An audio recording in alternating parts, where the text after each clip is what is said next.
এবার লেবাননের দক্ষিণাঞ্চলে ইসরায়েলি হামলা, নিহত 4, ত্রাণ প্রবেশে বাধায় গাজায় ইয়েলো লাইন ঘিরে নতুন মানবিক সংকট। এখনও শেষ হয়নি যুদ্ধ, হুঁশিয়ারি নেতানিয়াহুর। ইউক্রেনের দক্ষিণ পূর্বাঞ্চলে একযোগে রুশ হামলা, নিহত 9, আহত অনেকে। রাশিয়ার তেল পাইপলাইন ও কৃষ্ণ সাগর উপকূলে পাল্টা অভিযান জেলেনস্কি বাহিনীর। ট্রাম্পের সামরিক অভিযানের হুঁশিয়ারির কৌশলী জবাব নাইজেরিয়ার। সার্বভৌমত্ব অক্ষুণ্ণ রেখে সন্ত্রাসবাদ দমনে মার্কিন সহায়তায় আপত্তি নেই, জানালো আবুজা। আফগানিস্তানের উত্তরাঞ্চলে 6.3 মাত্রার শক্তিশালী ভূমিকম্প, 7 জনের মৃত্যু, আহত 1.5 শতাধিক। ধ্বংসস্তূপের নিচে চাপা অনেকে, বাড়তে পারে হতাহতের সংখ্যা। এবং রেল স্টেশনের ছাদ ধসে হতাহতের ঘটনায় ন্যায় বিচার দাবিতে আবারও উত্তাল সার্বিয়া। পুলিশের ব্যারিকেড ভেঙে পার্লামেন্টে ঢোকার চেষ্টা, বিক্ষোভকারীদের ব্যাপক সংঘর্ষ। যুদ্ধবিরতির মধ্যেও থামেনি ইসরায়েলি বর্বরতা। এবার দক্ষিণ লেবাননের নাবাতিয়ায় ইসরায়েলি হামলায় 4 জন নিহত হয়েছেন। এদিকে গাজার দক্ষিণের ইয়েলো লাইন ঘিরে তৈরি হয়েছে নতুন মানবিক সংকট। সহায়তা প্রবেশে বাধা, পানি, ওষুধের অভাব, সব মিলিয়ে বাসিন্দারা চরম দুর্ভোগে দিন কাটাচ্ছেন। এমন পরিস্থিতিতেই এখনও যুদ্ধ শেষ হয়নি বলে হুঁশিয়ারি দিয়েছেন ইসরায়েলের প্রধানমন্ত্রী বিনিয়ামিন নেতানিয়াহু। হিজবুল্লাহ পুনরায় সশস্ত্র হওয়ার চেষ্টা করলে ইসরায়েল নিজেকে রক্ষা করতে পদক্ষেপ নেবে। দক্ষিণ লেবাননের নাবাতিয়ার আকাশে আচমকা ভেসে ওঠে ইসরায়েলি যুদ্ধবিমান। মুহূর্তেই ধ্বংসস্তূপে পরিণত হয় নাবাতিয়ার একটি আবাসিক ভবন। চারদিকে ধোঁয়া আর ধ্বংসাবশেষ। আতঙ্কে ছোটাছুটি করেন আশপাশের মানুষ। আহতদের উদ্ধার করে নেওয়া হয় হাসপাতালে। স্থানীয়রা বলছেন, হামলার লক্ষ্যবস্তু ছিল হিজবুল্লাহর যোগাযোগ কেন্দ্র। স্বজনদের আর্তনাদে ভারী হয়ে ওঠে সেখানকার পরিবেশ।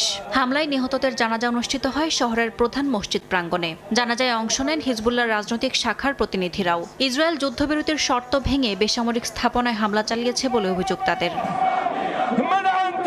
গাজার দক্ষিণের ইয়েলো লাইন ঘিরে তৈরি হয়েছে নতুন মানবিক সংকট। সহায়তা প্রবেশে বাধা, পানি ও ওষুধের অভাব, সব মিলিয়ে বাসিন্দারা চরম দুর্ভোগে দিন কাটাচ্ছেন। ইয়েলো লাইনের কাছে বসবাসরত ফিলিস্তিনিরা জানান, তারা নিজেদের বাড়িতে পৌঁছাতে পারছেন না। সীমারেখার কারণে প্রয়োজনীয় বস্তু, বিশেষ করে শীতকালীন পোশাকও সংগ্রহ করতে পারছেন না। প্রতিদিনই গুলির শব্দ, ট্যাঙ্কের অগ্রগতি এবং অজানা হুমকির মধ্যে জীবনযাপন করছেন তারা। এদিকে যুদ্ধবিরতি মানে যুদ্ধের সমাপ্তি নয় বলে মন্তব্য করেছেন ইসরায়েলি প্রধানমন্ত্রী বিনিয়ামিন নেতানিয়াহু। হিজবুল্লাহ পুনরায় সশস্ত্র হওয়ার চেষ্টা করলে ইসরায়েল চুক্তি ভঙ্গের প্রেক্ষিতে প্রতিরক্ষা কর্মসূচি চালাবে বলেও হুঁশিয়ারি দেন তিনি। আন্তর্জাতিক মানবিক সংগঠন রেড ক্রস এবং মিশরীয় টিম ইয়েলো লাইন পার হয়ে ইসরায়েলি জিম্মিদের মরদেহ খুঁজতে প্রবেশ করেছে। হামাস 17 জন জিম্মির লাশ হস্তান্তর করেছে এবং 20 জন জীবিত বন্দীকে মুক্ত করেছে বলেও জানিয়েছে সংগঠনগুলো। এর মধ্যে গাজা থেকে আরও 3 ইসরায়েলি জিম্মির মরদেহ দেশে পৌঁছেছে বলে নিশ্চিত করেছেন নেতানিয়াহু। ইয়াসমিন অনন্যা, সময় সংবাদ। পাল্টাপাল্টি হামলা চালিয়েছে রাশিয়া ইউক্রেন। রুশ বিমান ও ক্ষেপণাস্ত্র হামলায় ইউক্রেনে নিহত হয়েছেন 9 জন, আহত হয়েছেন অনেকে। পাশাপাশি দক্ষিণ ও পূর্বাঞ্চলে একযোগে চালানো হামলায় দোকান, বাড়িঘর, জ্বালানি স্থাপনা ধ্বংস হয়েছে।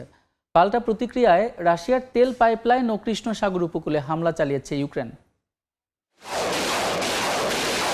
স্থানীয় সময় শনিবার রাতে ইউক্রেনের বিভিন্ন অঞ্চলে হামলা চালায় রাশিয়া। দিনপ্রো পেট্রোভস্ক অঞ্চলে বিমান ও ক্ষেপণাস্ত্র হামলা চালায় রুশ সেনারা। পাশাপাশি ওডেসা, ঝাপরিঝিয়া ও খেরসন অঞ্চলেও রুশ ড্রোন আঘাত হানে। এতে হতাহত হন অনেকে। এদিকে মাইকোলভ শহরতলিতে ইস্কান্দার এম ব্যালিস্টিক ক্ষেপণাস্ত্র হামলা চালায় রাশিয়া। এতে কয়েকজন হতাহত হয়। দক্ষিণ ও পূর্বাঞ্চলে একযোগে চালানো এই হামলায় ইউক্রেনের বহু দোকান, ঘরবাড়ি ও জ্বালানি স্থাপনা ধ্বংস হয়।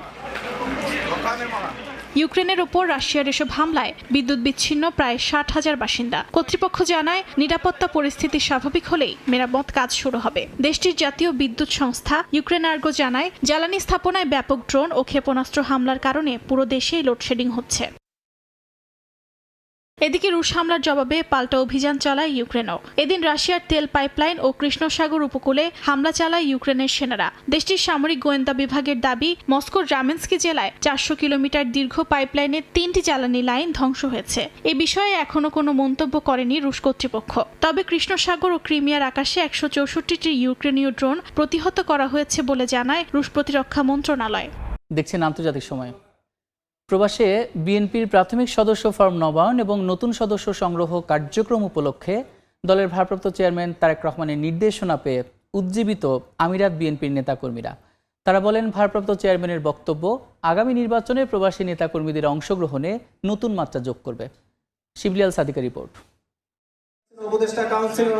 বিএনপির পক্ষ থেকে প্রবাসী সদস্য পদ নবায়ন, সংগ্রহ এবং অনলাইনে সদস্য ফিরিয়ার উদ্যোগ নিয়েছে। রোববার ইউএই সময় বিকেল 4টায় এই কার্যক্রম উদ্বোধন করেন বিএনপির ভারপ্রাপ্ত চেয়ারম্যান তারেক রহমান।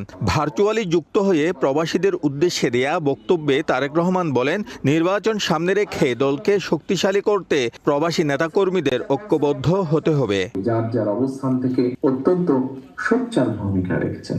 আমিরাতে দুটি 5 তারকা হোটেলে এলইডি স্ক্রিনে তারেক রহমানের বক্তব্য শুনতে জড়ো হন বিএনপি নেতা কর্মীরা। নির্বাচনের আগে ভারপ্রাপ্ত চেয়ারম্যানের দিক নির্দেশনা সুদূর প্রসারী ফলাফল বয়ে আনবে বলে প্রত্যাশা তাদের। এই প্রথম বাংলাদেশ জাতীয়তাবাদী দলের ভারপ্রাপ্ত চেয়ারম্যান তারেক রহমান সাহেব উদ্যোগ নিয়েছে যে প্রবাসে বসবাসরত বাংলাদেশ জাতীয়তাবাদী দলে বিশ্বাস করে এমন সকল ব্যক্তিবর্গকে বিএনপির সদস্য পদ, অফিসিয়াল সদস্য পদ প্রদান করা হবে। এটা ঘোষণা করাতে প্রবাসী বাংলাদেশি বিশ্বের বিভিন্ন দেশে প্রায় 1 কোটির উপরে বাংলাদেশিরা বসবাস করে, তাদের একটা সুযোগ তৈরি হলো। ভবিষ্যতে এই অনুসারে যে আমরা বিএনপির ভোটার, সেই হিসাবে আমরা কিন্তু ভোটাধিকার দেওয়ার জন্য কিন্তু আমরা অগ্রাধিকার রাখি। আগামী নির্বাচনে প্রবাসীদের ভোটাধিকার নিশ্চিত নির্বাচন কমিশন ঘোষণা দিলেও বাস্তবে কোনো পদক্ষেপ না থাকায় প্রবাসী নেতাকর্মীরা বিষয়টি নিয়ে দলের ভারপ্রাপ্ত চেয়ারম্যানের দৃষ্টি আকর্ষণ করেন। শিবলি আল সাদিক, সময় সংবাদ, সংযুক্ত আরব আমিরাত।